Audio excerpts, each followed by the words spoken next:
Final word on this on Harry Kane. Obviously, you grow up with records. When you were a child, I'm assuming you're like, oh, Bobby Charlton's. Yeah. Look at his record. Nobody's ever going to break that. And then Gary Lineker comes along. Yeah. And then Wayne Rooney comes along. And now Harry Kane's almost certainly going to break Rooney's record. Yeah. How do you feel about this kind of natural progression? Are you seeing your childhood heroes crumble? I think, has Harry Kane done it in fewer games? I'm not sure about how many games he's taken to do it. Certainly a lot fewer than Bobby Charlton. Yeah.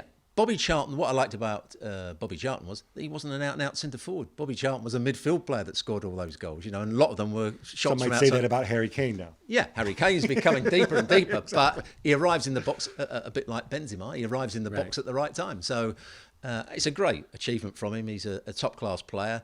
He always needs to be fit to be effective. When he's slightly not 100%, it always shows in his game, and we see that with Tottenham even, when he looks sluggish. But when he's fully fit and he's rested and playing at the right time, he's an outstanding player. Who is Harry Kane's backup? In the sense that, and this might be a concern, obviously at the Euros we saw Dominic Calvert-Lewin, who he didn't really seem to like so much after taking him, but obviously Calvert-Lewin's had a rough season. Calvert-Lewin's also a very different type of player than Harry Kane.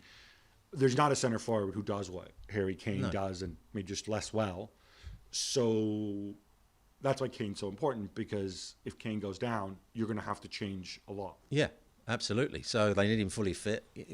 Dominic Calvert-Lewin is a player that's good in the air. His hold-up play is quite decent. He's got a bit of pace, but he's not in the same league of Harry Kane. He also plays the position differently. Yeah. If you have Calvert-Lewin or Tammy Abraham, you're going to have to necessarily play differently than you do with If Harry you've Kane. got Calvert-Lewin in the side, I think you have to change your system and get crosses coming in from the wide areas. Those two players that we were talking about being narrow behind Harry Kane would have to go wider, deliver crosses, and there'll be another player in support. So you play with a second striker off of Calvert-Lewin. So who is number 2 right now? Is it Calvert-Lewin in your mind, or is it Abraham? Or is there somebody I've forgotten? I don't think you've forgotten anybody. Tammy Abraham, again, is a different type of striker in terms of he's got great pace and he's got good movement. I would go with Tammy Abraham. Yeah. There you go. The Robbo has spoken. I'm sure we're going to revise these views many times between now and the World Cup.